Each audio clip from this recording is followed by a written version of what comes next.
मंगलम भगवान वीरो मंगलम गौतमो गणी मंगलम कुंद कुंदार्यो जैन धर्मोस्तु मंगलम सर्वमंगल मांगल्यम सर्वकल्याणकारकम प्रधानम सर्वधर्माणां जैनं जयतु शासनम। मैं नमो तीर्थनायक को, नमो ओंकार वाणी को, नमो उन कुंद प्रभु को जिन्होंने ओंकार धारण की। अहो उपकार जिनवर का, कुंद का दिव्य वाणी का, जिन कुंद ध्वनि दाता उन कहान स्वामी का। नमः समय साराय स्वानुभूत्या चकासते चित स्वभावाय भावाय सर्वभावांतरच्छिरे। समय सार जी परमागम ग्रंथ है। इसके परिशिष्ट में 47 शक्तियों की जो चर्चा टीकाकार आचार्य अमृत चंद्र देव ने इसमें प्रस्तुत की, उसमें अपनी उन 47 शक्तियों की स्वाध्याय पूज्य गुरुदेव श्री के प्रवचन जो संवत सन 1900 ईस्वी सन 1940 के आसपास हुए हैं, जो आत्म प्रसिद्धि नामक पुस्तक से अपनी स्वाध्याय चल रही है। अभी एकत्व शक्ति और अनेकत्व शक्ति की चर्चा अपनी कल प्रारंभ हुई थी। एकत्व शक्ति किसको कहा आचार्य भगवान ने कि अनेक पर्यायों में व्यापक ऐसी एक द्रव्यमयता रूप एकत्व शक्ति, और अनेकत्व शक्ति कहा कि एक द्रव्य से व्याप्य जो अनेक पर्याय उस मयपने रूप अनेकत्व शक्ति। यानी अनेकत्व शक्ति के द्वारा आत्मा अनेक पने ज्ञात होता है, लेकिन वह एक द्रव्य से व्याप्य है। अनेक गुण पर्याय है ना, तो अनेक गुण पर्यायों में कौन पसरता है कि वह एक द्रव्य रूप से पसरा हुआ है, वह अनेकत्व भाव से दिखाई देता है। तो कल अपन ने देखा था, गुरुदेव श्री ने स्पष्ट किया था कि अनेकत्व शक्ति बताती है पर्याय आर्थिक नय से द्रव्य की एक रूपता बताती है कि पर्याय आर्थिक नय से अनेक पर्यायों का स्वरूप अनेक रूप है, तो भी द्रव्य एक रूप है, ऐसा वहां प्रमाण बताते हैं। और अनेक पर्यायों में व्यापक रहता हुआ एक द्रव्य है, ये द्रव्यार्थिक नय से बताकर ये भी बताते हैं कि वहां अनेक पर्याय हैं। पर्यायों की अनेकता का अपन ने दोनों प्रकार से कल देखा था कि भूत वर्तमान और भविष्य, ऐसे तीन काल की प्रवाह के क्रम को देखो तो भी अनंत हैं, और एक समय के वर्तमान रूप परिणाम को देखो तो अनंत गुणों की व्यक्तता होने से भी अनंत है। तो ऐसी अनंत कहो कि अनेक कहो, यहाँ अनेक शब्द का प्रयोग है। तो अनेक पर्यायों में कौन व्यापक है कि एक द्रव्य रूपता से, ऐसी एकत्व शक्ति है। और एक द्रव्य से पसरता है जहाँ, वो पसारा अनेक रूप है, तो वह अनेक रूपता भी इसकी आत्मा का स्वरूप है। इस तो ये कौन बताता है कि अनेकत्व शक्ति आत्मा में इस प्रकार है। अपना प्रकरण चल रहा है पेज नंबर 335 अंतिम लाइन। शरीर में या राग में तो आत्मा नहीं है, निर्मल पर्याय हुई उसमें आत्मा व्यापक है। यहाँ से चर्चा प्रारंभ हुई। अनेकत्व शक्ति में अपन ने देखा कि अनेक पर्यायों में व्याप्ता है ना, अनेक पर्याय व्याप्य हैं और एक द्रव्यमयता से, एक द्रव्य रूपता से व्यापक है। दोनों की बात है। तो कोई राग में शरीर में नहीं व्यापता, यानी परद्रव्य में नहीं व्यापता, और राग में नहीं व्यापता यह आत्मा यानी विभाव में नहीं व्यापता। तो कहाँ व्यापता है? यह आत्मा के अनेकत्व का भाव माने क्या कि इसकी अनेक निर्मल पर्याय, वह उसमें आत्मा व्यापक है, परंतु उस एक पर्याय जितना ही संपूर्ण आत्मा नहीं है। आत्मा में तो ऐसी अनंत पर्यायों में व्याप्त होने की, पसरने की शक्ति है। ऐसे आत्मा पर धर्मी की दृष्टि लगी है। यहाँ आगे आएगा, गुरुदेव श्री ने व्याप और व्यापक का बहुत अच्छा अर्थ किया इस एकत्व अनेकत्व शक्ति के संदर्भ से। व्याप्य माने जहाँ रहा हुआ है, और व्यापक माने रहने वाला, उसका अर्थ है। व्यापक का अपन कर्ता कर्म भाव से देखते हैं तो पसरने की बात, और वही पसरने को ही यहाँ रहने रूपता से कहा कि जहाँ रहता है वो व्याप्य है, और जो रहने वाला है वो व्यापक है। तो आत्मा में तो ऐसी अनंत पर्यायों में व्याप्त होने की शक्ति है। आत्मा अपनी अनंत पर्यायों में रहे ऐसी उसमें शक्ति है। और ऐसे आत्मा पर धर्मी की दृष्टि लगी है। ऐसे आत्मा को श्रद्धा में लेकर, प्रतीति में लेकर, उसी में अपने पर्याय के भाव को एकाग्र किया है, और यही धर्मी का धर्म है। धर्मी यानी कि आत्म द्रव्य, और धर्म यानी कि उसकी निर्मल पर्याय। बस ये साधक का हिसाब किताब इतना। तो साधक की भूमिका में जो राग है वो न धर्मी में है न धर्म में। वो धर्म धर्मी से न्यारा एक समय का कृत्रिम अद्धर भाव है। वो इसके जीव के स्वभाव में नहीं, स्वभाव से नहीं, परद्रव्य में नहीं, परद्रव्य से नहीं, अद्धर भाव है।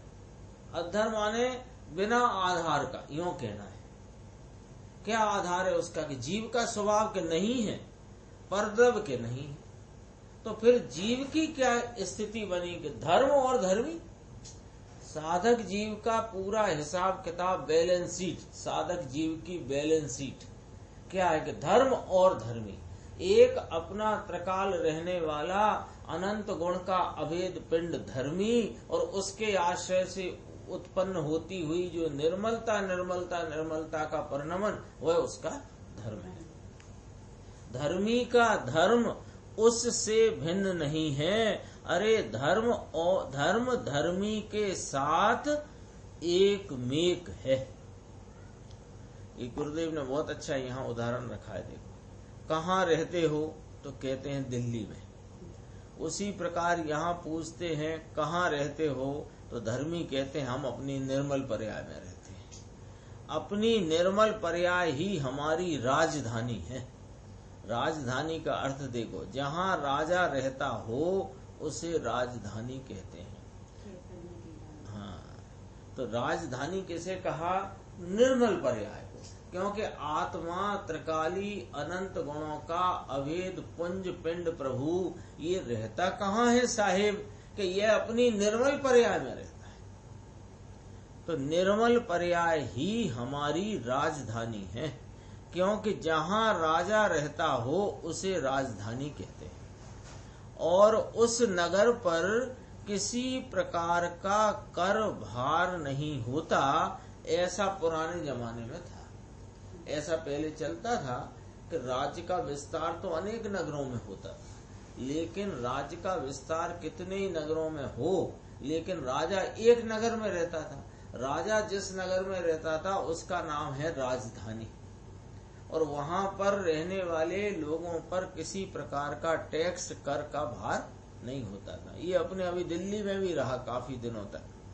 दिल्ली राजधानी है ना देश की, तो वहाँ सेल टैक्स आदि कोई कर नहीं था वहाँ। ये ऐसा पुराने जमाने से चला आया है। भारत की राजधानी कौन? कि दिल्ली। दिल्ली है ना। दिल्ली में कौन रहता है? कि भारत का राजा। राजा माने राष्ट्रपति, प्रधानमंत्री। सब पे, किसी पे नहीं था, सेल टैक्स ही नहीं था वहाँ। वो तो एक याद आ गई यहाँ से बात। तो कहते इस पे से उदाहरण पे से सिद्धांत बहुत गंभीर गठित करना है। क्या बात निकली कि धर्मी कहाँ रहता है कि अपनी निर्मल पर्याय। तो धर्मी राजा, चैतन्य राजा और उसकी वर्तती निर्मल पर्याय निराकुल आनंद ज्ञान स्वभाव की वह उसकी राजधानी है। ऐसा क्यों कहा कि देखो जहाँ राजा रहता है उसे राजधानी कहते हैं, और राजधानी का जो नगर है उस पर किसी प्रकार का कर भार नहीं होता है। ऐसा पुराने जमाने में था। अब उस दृष्टांत पे से देखो, उसी प्रकार यह चैतन्य राजा अपनी निर्मल पर्याय रूप राजधानी में रहता है, और उस निर्मल पर्याय के ऊपर किसी प्रकार का कर यानी कि विकार या कर्म का भार नहीं, कोई विकार का भार ही नहीं निर्मल पर्याय। निर्मल पर्याय को यहाँ राजधानी की उपमा दे करके कहा। चैतन्य अपना राजा, जहाँ रहे वो राजधानी। तो कहाँ रहता है चैतन्य राजा कि यह चैतन्य राजा अपनी निर्मल पर्याय में रहता है, और निर्मल पर्याय पर किसी प्रकार के विकार का या कर्म का बोझा नहीं है। बहुत अच्छी अच्छी चर्चा इसमें आई है। देखो, देश में या देह में तो आत्मा रहता ही नहीं है, तो फिर उसकी बात तो दूर रखो, कहाँ रही, उसकी तो कोई चर्चा नहीं कि साहब मैं भारत देश में रहता हूँ, अशोक नगर में रहता हूँ, ये तो दूर रखो। मैं इस मनुष्य देह में रहता हूँ, ये भी दूर रखो। क्यों कि यह धर्मी अनंत गुणों का, धर्मी अनंत धर्मों का धारक धर्मी, ये कोई देह में रहता नहीं, ये तो राग में ही नहीं रहता है, ये तो अपनी निर्मल पर्याय में रहे, ऐसा इसका धर्म है धर्मी का। देखो, देश में देह में तो आत्मा रहता ही नहीं, तो फिर उसकी बात कहाँ रही। स्वभाव में निर्मल पर्याय प्रकट करके उसमें आत्मा स्वयं व्याप्त है। किसी राग यानी कि व्यवहार का विस्तार होकर सम्यक दर्शन हुआ है, ऐसा नहीं है। कोई राग, तत्व विचार का राग विस्तार होकर के सम्यक दर्शन हुआ कि नहीं, तत्व विचार के राग का विलय होकर सम्यक दर्शन हुआ। बोलो, अंतिम राग की बात करते हैं। सम्यक दर्शन के पूर्व जो राग उसकी यानी सम्यक सर्वमुख मिथ्या दृष्टि जो शीघ्र ही स्वरूप की प्राप्ति को अग्रसर है, ऐसे जीव के भी राग रूप अवस्था में कौन सा राग देखेंगे? तत्व विचार का, आत्म मंथन का, आत्म मनन का।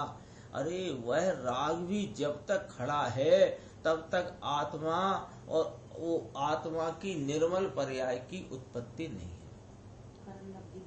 हाँ, वो नहीं है।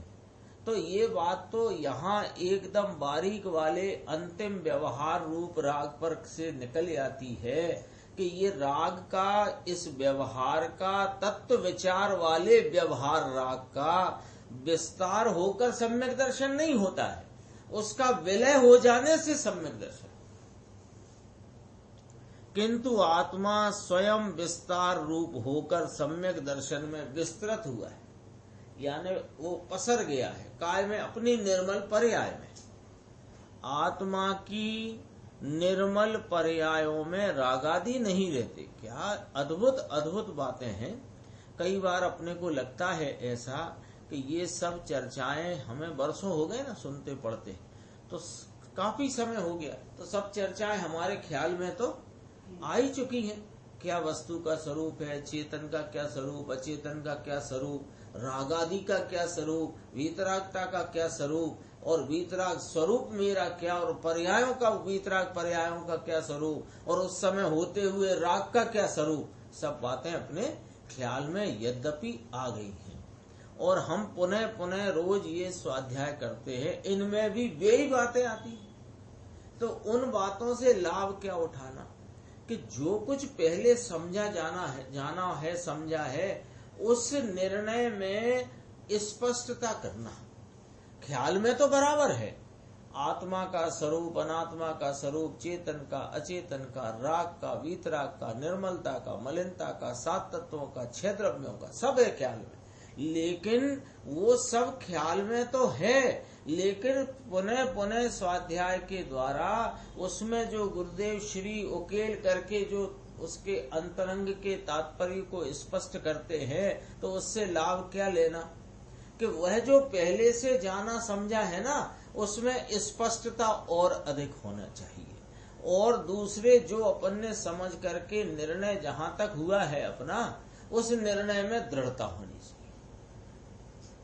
उसमें से हिलना डुलना होए तो समझो अभी अपने को और समझना बाकी है। क्योंकि ये जो निर्णय है ना, 3 चीजें हैं कि सम्यक्त के पहले निर्णय होता है, और निर्णय के उपरांत सम्यक दर्शन होता है। वो समयांतर की अवस्था है, एक समय पलटते ही हो जाता है, और उसके बाद चारित्र की पूर्णता, उसमें समय लगता है। तो 3 चीजें हैं अनादि मिथ्या दृष्टि के सामने इस मार्ग पर आकर अपने प्रयोजन की पूर्ति के लिए 3 चीजें हैं। एक तत्व निर्णय, फिर तत्व निर्णय के अनुसरण पूर्वक स्वरूप की प्रतीति भान, और फिर उसमें एकाग्रता द्वारा चारित्र की वृद्धि, लीनता की वृद्धि, अथवा उसमें रहा हुआ राग आदि का अभाव। ठीक है ना। तो 3 में पहले निर्णय में भी समय लगता है, और चारित्र की पूर्णता जब प्रतीति होने के उपरांत होती है, चारित्र में पूर्णता, एकाग्रता, स्थिरता की वृद्धि, वो उसमें भी समय लगता है। लेकिन सम्यक्त समयांतर में हो जाता है, पर्याय पलटते, मिथ्यात्व का व्यय और सम्यक्त का उदय। तो तत्व निर्णय में कोई अपने को उतावली भी नहीं होनी चाहिए, क्योंकि ये समय लेने वाला है। उतावली भी नहीं होना चाहिए, और जिज्ञासा और धगस भी ढीली नहीं पड़ना चाहिए। हो जाता है ना, जैसे अभी स्वाध्याय का लाभ क्या? अध्याय का लाभ ये है कि ज्ञानी जनों के द्वारा किए गए जो खुलासा है, जो स्पष्टीकरण है, उसको अपने चित्त में लेकर, थोड़ा विचार में लेकर के जो निर्णय अपन ने किया है, उससे मिलान खा रहे आए कि नहीं खा रहा? नहीं खा रहा तो कहाँ अड़चन आ रही है, और मिलान खाया है तो स्पष्टता और दृढ़ता दोनों बढ़नी चाहिए। ये लाभ है उसका। ये यहाँ कहा देखो, आत्मा की निर्मल पर्यायों में राग आदि नहीं रहती। कितनी गजब की बात है कि आत्मा राग आदि में नहीं रहता, ये बात कही है ना। और निर्मल पर्यायों में राग आदि नहीं रहते। आत्मा की निर्मल पर्याय में कौन रहता है? कि आत्मा स्वयं ही रहता है। ऐसे आत्मा पर धर्मी की दृष्टि है, अकेली पर्याय के ऊपर उसकी दृष्टि नहीं है। ये बात कहाँ कही थी? कि इस पेज के ऊपर कही थी कि आत्मा निर्मल पर्याय जो उपजी है उसमें व्यापक है, उसमें रहने वाला है, उसमें रहता है, लेकिन एक समय की पर्याय जितना ही नहीं है आत्मा। ये बात कही थी ना, उसकी मिलान यहाँ आया देखो। अकेली पर्याय के ऊपर उसकी दृष्टि नहीं है, किंतु पर्याय जिसमें से प्रकट हुई ऐसे शुद्ध द्रव्य पर उसकी दृष्टि है। इसलिए वह दृष्टि कौन? निर्मल पर्याय और द्रव्य निर्मलता का घन पिंड, वे दोनों एकाकार हो गए। सम्यक दर्शन के प्रारंभ से लेकर अनेक निर्मल पर्यायों में व्यापक है ना। कहाँ रहता है? कि सम्यक दर्शन रूपी प्रथम निर्मल पर्याय से लेकर सिद्ध दशा तक की समस्त पर्याय, ये सब निर्मल है ना, वहीं रहता है आत्मा। तो कहा सम्यक दर्शन के प्रारंभ से लेकर सिद्ध दशा तक की समस्त पर्यायों में अखंड रूप से एक आत्मा विद्यमान है, और उस एक के आश्रय से ही अनेक निर्मल पर्याय होती रहती है। क्या आचार्य भगवंतों की शैली है। एकत्व शक्ति और अनेकत्व शक्ति में से ये फार्मूला निकाल के दिया। एकत्व क्या है? कि वह अनेक पर्यायों में व्यापक रहे, ऐसी एकत्व शक्ति। और अनेक पर्याय उसका व्याप्य है, ऐसी अनेकत्व शक्ति। तो कौन है अनेक पर्याय के? सम्यक दर्शन के प्रारंभ से लेकर सिद्ध दशा की अनंती पर्याय, वे निर्मल निर्मल निर्मल, उनमें अखंड रूप से एक आत्मा विद्यमान है। तो एक द्रव्यमयता को देखा तो एकत्व शक्ति, और अनेक निर्मल पर्यायों में अनेक निर्मल पर्याय इसी का व्याप्य है, ये अनेकत्व शक्ति। उस एक के आश्रय से ही अनेक निर्मल पर्याय होती रहती हैं। बस गुरुदेव ने क्या कहा? बस। बस माने इसमें ही सारा समा गया कि हाँ, इसमें ही सारी बात समा गई। बस निर्मल पर्याय को उस एक का ही आश्रय है, उसके अतिरिक्त बाह्य में किसी अन्य का, यानी किसी राग का अथवा किसी निमित्त का, यानी कि देव शास्त्र गुरु का आश्रय वास्तव में नहीं है।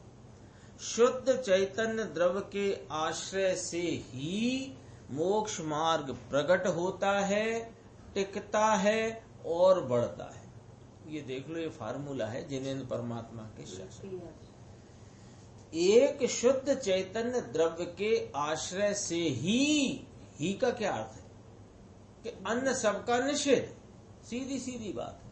तो भाषा की शैली होगी ना, तो भाषा की शैली में क्या भाव निकल के आता है कि ही कहने से अन्य सबका निषेध खड़ा होता है। तो शुद्ध चैतन्य द्रव्य के आश्रय से ही मोक्ष मार्ग प्रकट होता है, मोक्ष मार्ग टिकता है और मोक्ष मार्ग बढ़ता है।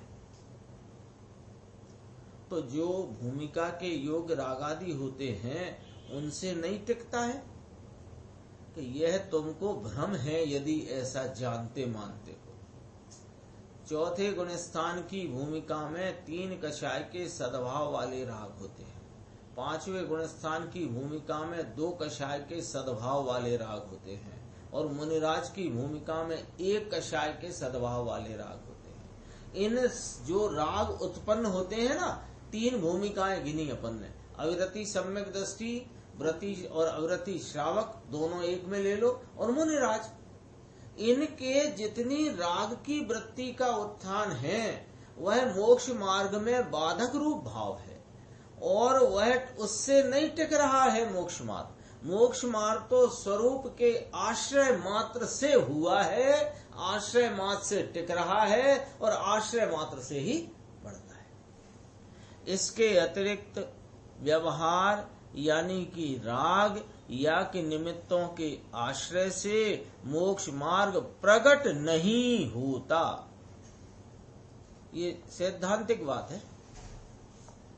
अरे मोक्ष मार्ग की जो पर्याय है ना, कौन सी? वह निर्मल, वो उस पर्याय के आश्रय से भी मोक्ष मार्ग नहीं। शुद्ध द्रव्य के आश्रय से ही मोक्ष मार्ग है। आत्मा द्रव्य स्वरूप से एक रूप रहता है, तथापि अनेक निर्मल पर्यायों रूप अनेक रूप भी स्वयं होता है। एकता रूप रहना तथा अनेकता रूप होना, देखो 2 शब्द है। एकता रूप रहना तथा अनेकता रूप होना, यह दोनों स्वभाव एक आत्मा में विद्यमान हैं। सर्वथा एक रूप ही रहे तो एक पर्याय बदलकर दूसरी विशेष निर्मल पर्याय रूप से निर्मल कौन होगा? ये बात पकड़ना, समझना जरा, यहाँ क्या कहना चाहते हैं। एकत्व शक्ति और अनेकत्व शक्ति दोनों आत्मा की शक्तियां प्रत्येक आत्मा में एक साथ विद्यमान है। तो ये 2 विरोधी शक्तियां हुई ना, जैसे अपन ने तत्व शक्ति अतत्व शक्ति देखी थी। इसके पहले ही उन्होंने कह ही दिया था विरुद्ध धर्मत्व शक्ति आत्मा में है।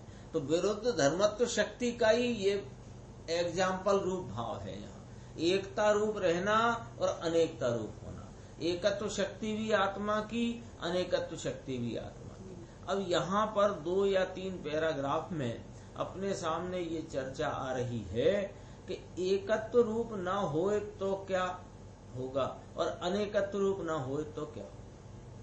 लॉजिक उसका देखना भी। एकता रूप रहना तथा अनेकता रूप होना, यह दोनों स्वभाव एक आत्मा में विद्यमान हैं। अब यहां पर से लॉजिक, यदि सर्वथा एकत्व रूप माना जाए और अनेकत्व का इनकार किया जाए, पहले तो ये समझ लो एकत्व रूप क्या है कि अनेक पर्यायों में पसरा हुआ यह आत्मा एकत्व रूप है, और यह एकत्व रूप रहता हुआ द्रव्य पदार्थ आत्मा अनेक पर्यायों में व्यापता है, सो वे अनेक पर्याय उसका व्याप्य है। कौन सी लेना है? निर्मल। अनेक निर्मल पर्याय इसका व्याप्त माने ये उनमें रहता है, और रहने वाला आत्मा एकत्व रूप है। तो एकत्व अनेकत्व दोनों बातें आ गई। अब यूं कहते हैं कि यदि सर्वथा एकत्व ही माने और अनेकत्व को न माने, विचार करते ना लॉजिक, तो एक पर्याय बदलकर दूसरी विशेष, विशेष माने पर्याय, निर्मल पर्याय रूप, विशेष निर्मल माने वृद्धि रूप होती है ना, तो एक निर्मल पर्याय उत्पन्न हुई। कौन सी? आत्मा के अनुभव की। अब वो उस एक जो पर्याय उत्पन्न हुई उसमें आंशिक शुद्धि है, और आंशिक शुद्धि के परिणाम में आत्मा रहा हुआ है उस समय। अब यदि ये पर्याय एकत्व रूप ही रह जाए तो फिर वो आंशिक शुद्धि उतनी रह जाएगी, फिर वो शुद्धि बढ़कर के विशेष विशेष विशेष विशेष विशेष शुद्धि को कैसे प्राप्त होगी? तो वो तो तभी प्राप्त होगी जब पर्याय अनेकता को प्राप्त हो। यदि सर्व, अब दूसरा सामने से दूसरा अपने पास लॉजिक, यदि सर्वथा अनेक रूप ही हो जाए तो फिर पर्याय किसके आश्रय से हो? यदि वो शुद्धि की वृद्धि वृद्धि वृद्धि है मान लिया, लेकिन शुद्धि की वृद्धि का आश्रयभूत कौन? वो द्रव्य स्वभाव। तो वो एकत्व रूप भी आत्मा है और अनेकत्व रूप भी आत्मा है। इसलिए आत्मा में एकत्व तथा अनेकत्व ऐसी दोनों शक्तियां हैं। और खुलासा है, देखो, यदि एकत्व शक्ति ना हो तो अनेक गुण पर्यायों में वस्तु भी अनेक खंड खंड रूप हो जाएगी। यदि एकत्व शक्ति ना मानो तो क्या मानोगे? फिर एकमात्र अनेकत्व शक्ति मान ली। अनेकत्व शक्ति माने अनेकपना, अनेकपना मान लिया। तो अनेकपना मान लिया तो अनेक पने में तो भिन्न भिन्नता है। अनेकपना तभी तो कहलाएगा जब भिन्न भिन्न पना है।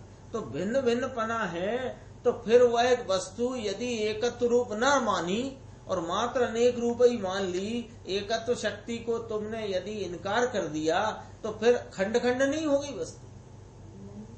देखो, वस्तु भी अनेक खंड खंड रूप हो जाएगी, यानी कि जितने गुण और पर्याय हैं उतनी भिन्न भिन्न वस्तुएं हो जाएंगी। इसलिए अनंत गुण पर्याय रूप वस्तु सिद्ध ही नहीं होगी, क्योंकि किसके गुण पर्याय अनेक है?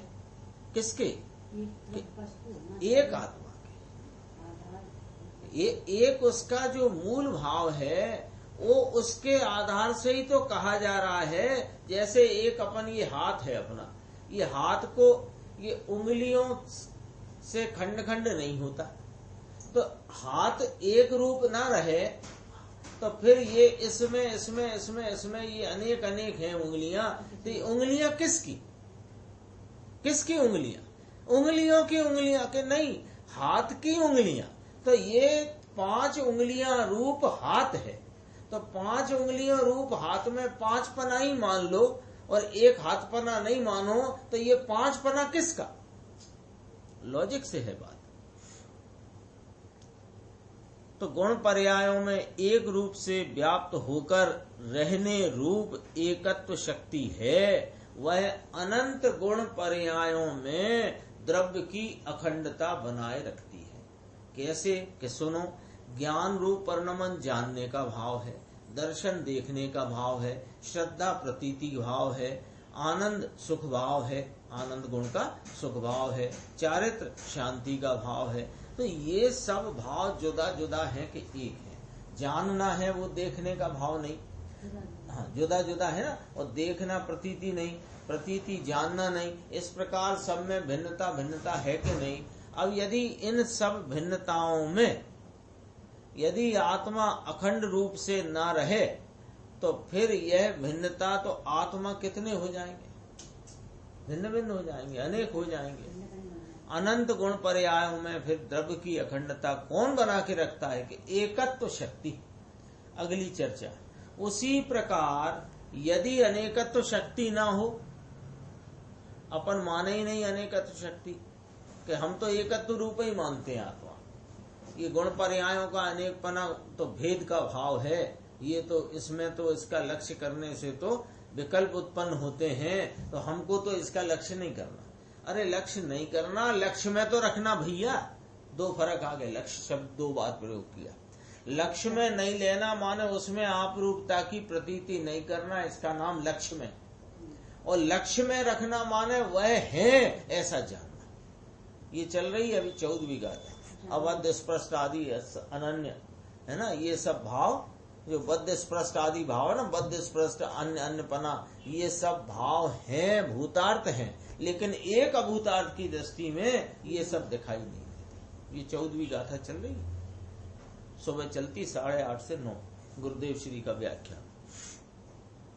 यदि अनेकत्व शक्ति ना हो तो एक वस्तु में अनंत गुण पर्याय कहाँ से होंगी। ये ज्ञान है, ये देखना है, ये प्रतीति है, ये आनंद है, ये कहाँ से लाए तुम बात। अरे वस्तु एक होने पर भी गुण पर्याय अनंत हैं, यानी द्रव्य रूप से एक ही रहकर आत्मा स्वयं अपने अनंत गुण पर्यायों में विद्यमान है। इस प्रकार अनेकता भी है। ये भी सिद्धांत का वाक्य। सिद्धांत मान वस्तु स्वरूप को बताने वाला, समझाने वाला, समझने के लिए महत्वपूर्ण बात है कि वस्तु एक, वह अपने एकत्व को छोड़े बिना अपने ही अनंत गुण पर्यायों में विद्यमान रहे। सो इस प्रकार अपने अनंत गुण पर्यायों की तरफ से देखने पर वस्तु में अनेकता भी है और वस्तु उनमें खंड खंड रूप नहीं होती। इस प्रकार वस्तु में एकत्व एकपना भी है। एकपना अथवा अनेकपना, उन दोनों में पर से तो आत्मा भिन्न है और विकार से भी भिन्न है। ये जो एकपना अनेकपना की चर्चा यहाँ 47 शक्ति के अधिकार में चल रही है, इसमें बहुत गंभीरता से इस बात को लक्ष्य में लेकर, ख्याल में रखकर, उसमें निर्णय में लेकर, क्या निर्णय में लेकर के भैया यहाँ एकपना और अनेकपना दोनों वस्तु के भाव बताए कि नहीं। एकत्व रूप, अनेकत्व रूप, लेकिन कौन कैसा एकत्व और कैसा अनेकत्व कि पर आदि पर वस्तुएं है ना जितनी, उन सब से न्यारा और विकार से भी न्यारा, ऐसी एकता अनेकता है इसमें। पर से कोई संबंध रखकर एकता नहीं, तो अपने स्वयं से एकत्व रूप, अखंड रूप, एकत्व का भाव है अखंड रूप। और अनेकपना है तो कौन सा अनेकपना लेना, निर्विकारी परिणमन और उसके गुण। एकपना तो द्रव्य से है और अनेकपना गुण पर्यायों से है। पर के कारण वह धर्म नहीं है, इसलिए पर उन्मुखता से एकता या अनेकता की पहचान नहीं होती। एकता रूप या अनेकता रूप से आत्मा स्वयं ही है, इसलिए आत्म उन्मुखता से ही उसकी सच्ची पहचान होती है। लियो एकदम मुद्दे की बात आई है, मुद्दे की बात आई कि पर उन्मुखता, देव गुरु शास्त्र की सन्मुखता, उससे तुझे एकता अनेकता की पहचान नहीं होगी। एकता रूप और अनेकता रूप तो यह आत्मा शुद्ध स्वरूप वस्तु आप स्वयं ही है। इसलिए क्या करना कि आत्म उन्मुखता करेगा तो सच्ची पहचान हुई। तो बोलो कितना काम समेट दिया आपका ज्ञानी धर्मात्माओं ने, जिन्होंने अपने इस आत्मा को अनुभव दशा में प्राप्त कर लिया है और उसका आनंद वे भोग रहे हैं। उन्होंने अपनी चर्चा, अपनी कथनी, अपनी वाणी से आपका कितना काम समेट दिया कि आपका इतना काम समेट दिया कि तू जो इधर उधर पर लक्ष्य में यहाँ से मिलेगा, वहां से मिलेगा, सच्चे देवगुरु शास्त्र से मिलेगा, कुदेवादी से नहीं मिलेगा। ये सब बात समझी जानी सो ठीक, लेकिन उनसे तुझे अपनी एकता अनेकता की पहचान न हो सकेगी। सारा काम समेट दिया कि नहीं समेट दिया? एक तुझे बता दिया कि धर्म और धर्मी यानी अनंत गुण पर्यायों का पुंज एक रूप वस्तु वह धर्मी है, और अपनी निर्मल पर्यायों में रहने वाला है वो उसका धर्म है। प्रत्येक आत्मा में अनंत गुण और उन अनंत गुणों की अनंत पर्यायें, उनमें आत्मा व्यापक है, नाम पसरा हुआ है, इसलिए आत्मा में अनेकता भी है। देखो अभी बहुत अच्छी बात कहते हैं, समझने जैसी है, याद रखने जैसी है। पर्याय सो व्याप्य माने रहने योग्य है, और आत्मा उसमें व्यापक यानी कि रहने वाला है। लो, आत्मा को व्याप्त होने योग्य यानी रहने योग्य पर्याय एक ही नहीं है, किंतु अनेक है। और उन अनेक पर्याय रूप कौन होता है? वह आत्मा, इसलिए आत्मा अनेक रूप है। अब इसमें थोड़ी चर्चा अब आगे अलग प्रकार की आएगी, इसलिए इस बात को अपन यहाँ पूरी करते हैं। देखो, पर्याय द्रव्य पर्याय स्वरूप है कि नहीं वस्तु? तो गुण क्यों नहीं कह रहे? द्रव्य पर्याय क्यों कह रहे, गुण क्यों नहीं कह रहे? कि वो पर्यायों में जो व्यक्तता है वो गुणों की है ना, और गुणों का आधारभूत एक द्रव्य है ना, तो हम द्रव्य पर्याय कहें तो द्रव्य गुण पर्याय भी उसमें आ गए। तो अब द्रव्य पर्याय की बात करी तो पर्याय क्या कहा कि रहने योग्य जो भाव है वो पर्याय है, और रहने वाला है वो द्रव्य है। यहाँ ये चर्चा है। हाँ, व्याप्य व्यापक कहो, द्रव्य पर्याय कहो, पर्याय को रहने योग्य कहो, और रहने वाला द्रव्य है। अब कहते हैं कि ये निर्मल पर्याय लेना है यहाँ रहने योग्य में, उसकी चर्चा आगे के पैराग्राफ में आएगी। रहने योग्य कौन है? निर्मल पर्याय। तो ये निर्मल पर्याय भाई साहब एक ही है क्या? अनंत गुणों की अनंत, ज्ञान दर्शन सुख चारित्र वीर प्रभुत्व स्वच्छत्व विभुत्व आदि अनंते गुण है कि नहीं? तो अनंते गुणों की निर्मल पर्याय है कि नहीं? तो अनंत गुणों की अनेक है कि नहीं निर्मल पर्याय? तो ये अनेकता रूप भावों में रहने वाला कौन है? कि आत्मा। रहने वाला कहा ना व्यापक, तो उन पर्यायों रूप रहता है, तो उन पर्यायों रूप होकर रहता है। पर्याय रूप नहीं होता, पर्यायों रूप होकर रहता है। इसका अर्थ क्या हुआ कि स्वयं अपने एकत्व को तो नहीं छोड़ता, पर उन अनेकता में भी वही आत्मा है। तो आत्मा अनेक रूप है। स्वभाव के आश्रय से निर्मल क्रमबद्ध पर्यायें एक के बाद एक होती हैं, वही आत्मा का सच्चा व्याप्य माने रहने योग्य भाव है। रागादि उसका सच्चा व्याप्य नहीं है, और देहादि में तो आत्मा कभी व्याप्त हुआ ही नहीं। आत्मा की सम्यक दर्शन ज्ञान चारित्र रूप निर्मल पर्यायों में कौन व्याप्त होता है? तो कहा क्या उनमें निमित्त व्याप्त होता है? देखना जरा, रागादि में आत्मा व्याप्ता नहीं, ये ऊपर कहा कि नहीं पिछला पेज, रागादि उसका सच्चा व्याप्त नहीं है।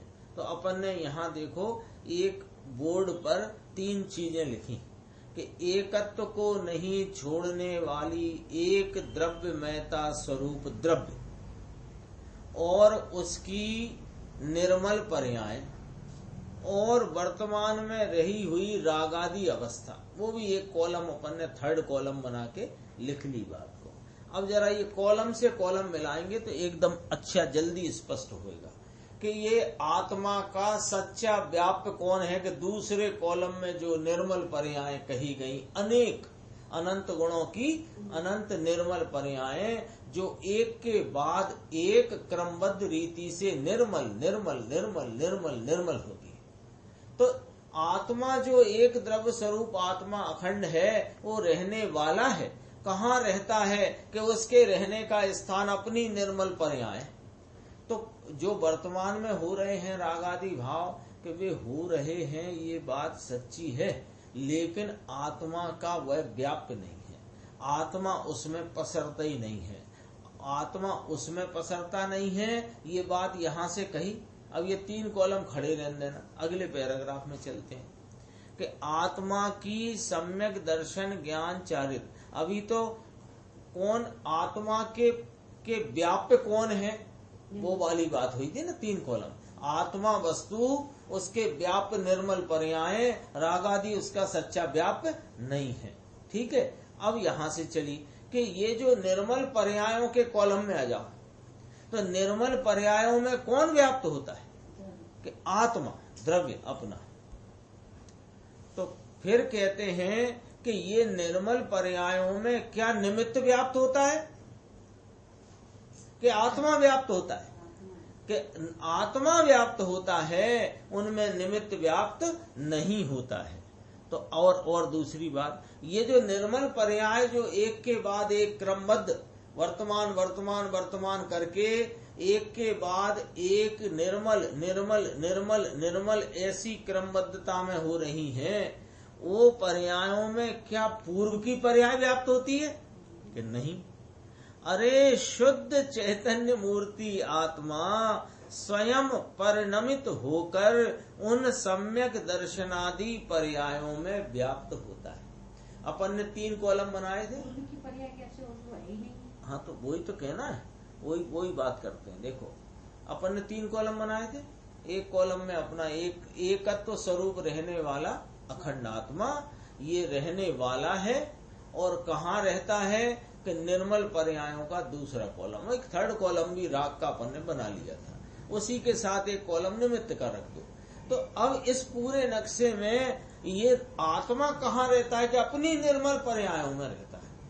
अब दूसरे कॉलम पे बात करते हैं कि ये जो सम्यक दर्शन ज्ञान चारित्र रूप एक के बाद एक उपजने वाली निर्मल निर्मल निर्मल ऐसी जो पर्यायों का प्रवाह है, वो अनेक पर्यायों में क्या निमित्त व्याप्त होता है कि नहीं होता? तो क्या पूर्व की पर्याय उसमें व्याप्त होती है कि नहीं होती? ये इसमें क्या कहना चाहते हैं कि पूर्व पर्याय में परिणमित आत्मा भी व्याप्त नहीं होता है। वास्तव में तो उस वर्तमान निर्मल पर्याय में शुद्ध चैतन्य मूर्ति आत्मा स्वयं परिणमित हुआ है,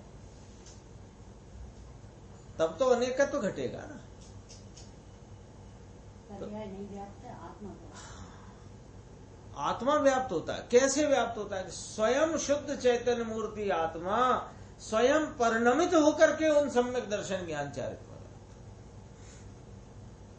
पूर्व की पर्याय में व्याप्त होती है कि नहीं? शुद्ध चैतन्य मूर्ति आत्मा स्वयं परिणमित होकर उन सम्यक दर्शनादि निर्मल पर्यायों में व्याप्त होता है। इसलिए हे जीव, ये नक्शा समझ में आया है तेरे? तो हे जीव, अपनी निर्मल पर्याय प्रकट करने के लिए तुझे अपने शुद्ध आत्मा में ही देखना रहा, उसी का अवलंबन करना रहा, किंतु किसी निमित्त का या कि किसी राग का या कि किसी पर्याय का अवलंबन न रहा। सब कॉलम बने थे ना अपने, निमित्त का कॉलम भी कैंसिल, राग का कॉलम भी कैंसिल, पूर्व निर्मल पर्याय का कॉलम भी कैंसिल। अब कौन रह गया? एकत्व रूप रहने वाला, जो कभी एकत्व को छोड़ता नहीं और एकत्व को छोड़े बिना अनेक पर्यायों के अनेकत्व में परिणमित होता है। यहाँ लेना एक ही समय में उपजने वाले अनंत गुणों की अनेकता। तो उन अनेकताओं में वे निर्मल अनेकता की प्राप्ति के लिए क्या करना तुझे? निर्मल पर्याय, पर्याय माने अनेक, तो पर्याय की प्राप्ति के लिए क्या करना कि भैया ना तो निमित्त की तरफ देख, ना होते हुए राग की तरफ देख, ना पहले कोई निर्मल पर्याय हुई हो उसकी तरफ भी देख। कौन रह गया कि एक तरफ। अरे तेरा एक आत्मा ही तेरी सर्व पर्यायों में प्रसरित हो जाता है, पसर जाता है। ऐसी ही उसकी शक्ति है। इसलिए अपनी पर्याय के लिए तुझे अन्य किसी द्रव्य की ओर देखना नहीं रहता, अपने स्वयं द्रव्य की ओर ही देखना रहता है। जो आत्मा का ऐसा स्वरूप समझ ले, उसे पर से पर उन्मुखता तथा स्वयं उन्मुखता द्वारा निर्मल पर्याय होती हैं। पर से क्या होता है? पर की तरफ देखने से पर उन्मुखता होती है और स्वयं उन्मुखता द्वारा निर्मल पर्याय होती हैं, वही धर्म है। एक यहाँ पर उदाहरण प्रस्तुत करते हैं, उससे अपने को बहुत सरलता होगी। देखो इस बात को समझने में। सोने का उदाहरण है, जिस प्रकार कड़ा, हार, मुकुट आदि सर्व अवस्थाओं में एक सोना ही क्रमशः व्याप्त होता है। क्रमशः लिया क्योंकि ये पर्याय अलग अलग ली, एक समय की नहीं है ये पर्याय। कड़ा है तब हार नहीं, हार है तब मुकुट नहीं, इसलिए कड़ा, हार, मुकुट आदि हैं तो अवस्थाएं सोने की। तो कड़ा, हार, मुकुट आदि सर्व अवस्थाएं, सर्व दशाओं में एक सोना ही क्रमशः व्याप्त होता है। लेकिन भैया उसमें कोई सुनार, एरन माने जिस पर रखकर सोना ठोकते हैं वो एरन, या कि जिससे ठोकते हैं वो हथौड़ी, वो तो व्याप्त नहीं होते। उसी प्रकार आत्मा की सर्व पर्यायों में सम्यक दर्शन से लेकर के सिद्ध दशा की अनंत पर्यायों में एक आत्मा ही व्याप्त होता है, अन्य कोई उनमें व्याप्त नहीं होता। ये अपने सामने 3 लाइन में बात रख दी उदाहरण से। कौन सा उदाहरण दिया कि देखो एक आपके पास कड़ा था सोने का 50 ग्राम का, फिर वो उसका आपने टूटा हार बन गया, फिर अगले महीने उसका मुकुट बन गया, फिर उसके बाद कुछ और बन गया। तो ये सर्व अवस्थाओं में कौन पसरा हुआ है कि सोना। तो सोना ही पसरा है, पक्का है। कभी जब कड़ा से हार बन रहा था तो क्या उसमें सुनार, एरन, हथौड़ी, चिमटी कुछ उसमें पसर गई क्या? कि नहीं। तो ये क्या बात निकल करके आ गई कि आत्मा की जिस प्रकार कड़ा, हार, कुंडल, मुकुट आदि सर्व अवस्थाओं में एक सोना ही व्याप्त होता है। क्रमशः एक सोना ही व्याप्त होता है। तो आत्मा की सर्व पर्यायों में एक आत्मा ही व्याप्त होता है, अन्य कोई उनमें व्याप्त नहीं होता है। नक्की करो।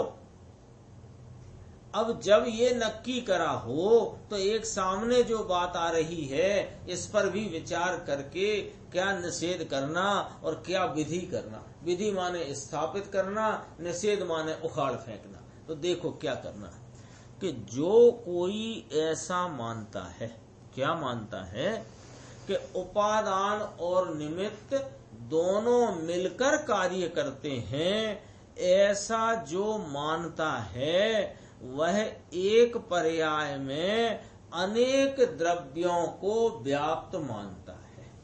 ऊपर के उदाहरण में फिर अपन याद कर सकते हैं कि ये जो आपके पास 50 ग्राम का कड़ा था सोने का, उसका आपने हार बनाया या बनवाया, ठीक है ना। तो हार बनाने में निमित्त कौन के? सोनी जी, सोनार। अब वो सोनार उसमें निमित्त है। हमको बस इतनी बात बताओ कि वह कड़ेश की अवस्था गई और हार की अवस्था आई, इसमें सोना ही व्याप्त रहा कि सोनार भाई साहब या उनकी हथौड़ी या कि उनका एरन या कि उनकी चिमटी वो उसमें क्या उसमें व्याप्त हो गई है? विचार कर लो, आराम से विचार करो कि जब कड़े से हार बना तो हार बन करके अपने सामने आया, इसमें आपको किंचित भी शंका है क्या कि ऐसा नहीं हो ये थोड़ा इसमें सुनार या कि लोहे की हथौड़ी ना व्याप्त हो गई हो या लोहे का एरन ना व्याप्त हो गया हो? ऐसा आपको जब भासित नहीं होता आपको बराबर यह विश्वास है कि सोने का कड़ा वाली अवस्था चली गई और हार वाली अवस्था है, इस अवस्था में भी सोना ही व्याप्त है, अन्य कोई नहीं। तो निमित्त व्याप्त हुआ, ये बात कहां से रही? तो अनेक द्रव्यों को व्याप्त कौन मानेगा? कि जो निमित्त और उपादान दो से कार्य होना मानेगा, तो उसे कार्य में दो व्याप्त चाहिए। कि जैसे कि हार में फिर यदि सुनार के निमित्त से हार बना है, हथौड़ी के निमित्त से हार बना है, तो हार में फिर निमित्त और उपादान दोनों ने मिलकर हार बनाया है, तो हार में फिर निमित्त भी चाहिए व्यापक और सोना भी चाहिए व्यापक। कहते हैं उपादान निमित्त दोनों मिलकर कार्य करते हैं। ऐसा जो मानता है वह एक पर्याय में व्यक्त अवस्था हालत में अनेक द्रव्यों को व्याप्त मानता है, उसे स्वयं पर का भेद ज्ञान नहीं है। आत्मा की पर्याय में पर तो व्याप्त होता ही नहीं, किंतु जिस पर्याय में मात्र क्रोधादि व्याप्त हो, यानी जो पर्याय क्रोधादि रूप से व्यक्त प्रकट हो, उसे भी आत्मा नहीं कहते। ऐसा क्यों कह रहे हो? क्योंकि आत्मा की पर्याय तो उसी को कहते हैं, उसी में ही लग गया है। देख लेना भैया, उस ही को ही शॉर्ट में उसी कहते हैं।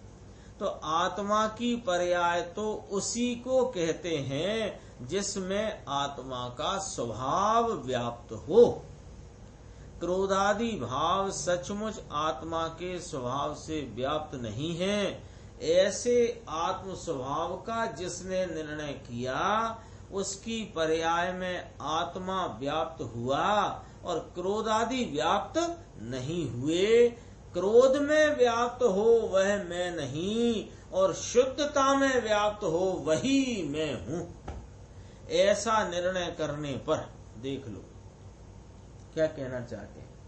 चर्चा आती है ना, निर्णय क्या करें, निर्णय क्या करें। हमको हो गया निर्णय क्या हो गया, सुनो भी जरा। कि वर्तमान में क्रोधादि माने राग द्वेष के परिणाम हैं, तो राग द्वेष के परिणाम में जो व्याप्त है वह मैं नहीं हूं। मैं तो वह हूं जो शुद्धता में व्याप्त होता है। ऐसा निर्णय करने पर क्रोध की ओर का जोर टूट गया और शुद्ध स्वभाव की ओर के बल में जोर में वृद्धि हो गई, और ऐसी साधक दशा है और वही मोक्ष का मार्ग है। देखो, आत्मा की सम्यक प्रतीति ऐसा फल लेकर प्रकट होती है, क्योंकि यदि ऐसा फल ना आए तो आत्मा की सच्ची प्रतीति नहीं है। शक्कर खाने से मिठास रूप स्वाद के फल की प्राप्ति होती है, ऐसी व्यवस्था है। अब खाए शक्कर और स्वाद आए खारा, तो इसका मतलब शक्कर खाई ही नहीं तुमने। यदि शक्कर खाई है और स्वाद खारा आया है तो शक्कर खाई नहीं, और शक्कर खाई और स्वाद मीठा आया तो उस शक्कर खाने का फल तो मीठा स्वाद है, तो ही आपने शक्कर खाई। सीधा उदाहरण है। आत्मा की सम्यक प्रतीति करे तो आनंद रूप फल निर्मलता पवित्रता रूप पर्याय में व्यक्तता होए तो आत्मा की सच्ची प्रतीति है। और आनंद रूप निराकुलता रूप व्यक्तता न हो तो वह आत्मा की सच्ची प्रतीति नहीं है। सम्यक प्रतीति तो ऐसी है कि संपूर्ण भगवान आत्मा को पर्याय में प्रसिद्ध करती है। संपूर्ण भगवान आत्मा को, संपूर्ण आत्मा के अनंत गुण जिनकी गिनती नहीं अनंत ही हैं, ऐसे सर्व गुणों के निर्मल पवित्र अंश को प्रसिद्ध कर देती है पर्याय में। कौन? वह प्रतीति। यदि पर्याय में भगवान आत्मा की प्रसिद्धि न हुई है तो वहां सम्यक प्रतीति नहीं है। मेरी समस्त शुद्ध पर्यायों में मेरा अपना द्रव्य ही व्याप्त होगा, मेरा आत्मा ही अनेक निर्मल पर्यायों रूप से तन्मय होकर परिणमित होगा, ऐसा जिसने निश्चय किया। लो, ये निश्चय करना ये नया कोई बात है कि नई नहीं, यही बात है। पहले भी यही बात है और आज भी यही बात है। क्या बात है पकड़ना, ये बहुत गंभीर बात है। समय है अपने पास 2 मिनट, उसको पूरा करते हैं। देखो, यह मैं हूँ आत्मा, जो अनंत गुणों का, अनंत गुण पर्यायों का एक रूप जो पिंड है, वह मैं आत्मा हूँ, मैं रहने वाला हूँ, और वो वर्तती हुई अवस्थाएं मेरे रहने योग्य यानी वे व्याप्य हैं और मैं व्यापक हूँ। हो गई बात इतनी, ये ख्याल में आ गया। द्रव्य पर्याय, मैं द्रव्य माने अनंत गुण पर्यायों का पिंड एक रूप वह द्रव्य हूँ, और एक एक समय होती जो पर्याय हैं वे मेरा व्याप्य है। लेकिन यहाँ आचार्य परमात्मा जो फरमाते हैं कि तूने अनादि से रागादि मलिन अवस्थाओं को अपनी पर्याय माना है, वे वास्तव में तेरी पर्याय नहीं है।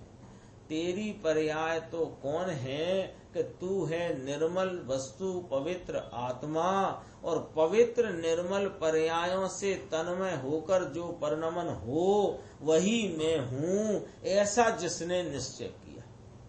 यानी वर्तता राग का परिणमन होए पर मैं नहीं परिणमित होता उसमें, और मैं तो मेरे स्वभाव स्वरूप हूँ। तो श्रद्धा का बल, देखो इसमें लिखा उसकी श्रद्धा का बल स्वद्रव्य की ओर ढल गया। अभी क्या है, वर्तमान ले लो, अभी निर्मल पर्याय है नहीं प्रकट, लेकिन वर्तमान में क्या है कि निर्मल पवित्र स्वरूप आत्मा त्रिकाल रहने वाला वो है, और वर्तमान में क्रोध रागादि का भाव है। रागादि भाव से मैं परिणमित होने वाली वस्तु नहीं, मैं तो अपनी निर्मल पर्यायों से तन्मय होकर परिणमित होता हूँ, ऐसी मैं वस्तु हूँ। ऐसा जो यदि निर्णय किया है तो फिर इसका जोर कहाँ जाएगा। वर्तते राग पर से जोर टूट जाता है, और त्रिकाल अखंड रहने वाले अनंत गुण स्वभाव स्वरूप आत्मा पर वह जोर जाता है। वो श्रद्धा का बल वहां झुकता है, तो उसके ज्ञान ने शुद्ध द्रव्य को स्वयं बनाया, उसका पुरुषार्थ स्वयं द्रव्य की ओर झुक गया। पुरुषार्थ झुक गया माने कि पुरुषार्थ पूर्वक अनंत गुणों की अनंती व्यक्त दशाएं वे सब की सब बाहर की सन्मुखता छोड़कर एक द्रव्य स्वभाव में ढल गई, झुक गई, मुड़ गई। तो कषायों का वेदन छूटकर उसे आत्मा के शांत स्वभाव का वेदन हुआ। अनादि से पर्याय में अकेला विकार व्याप्त होता था। 3 लाइन है, थोड़ा ध्यान दे के देखना, मैं पढ़ देता हूँ फिर थोड़ी बात करेंगे।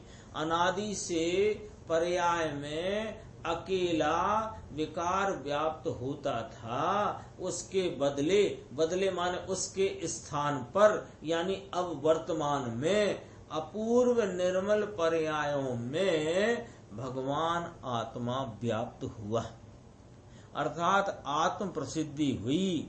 इस प्रकार संपूर्ण परिणति में नई जागृति आ गई, नया वेदन आ गया। ऐसी धर्मी की अपूर्व दशा है।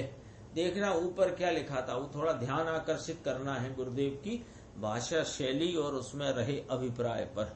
देख लेना जरा। अनादि से पर्याय में अकेला विकार व्याप्त होता था।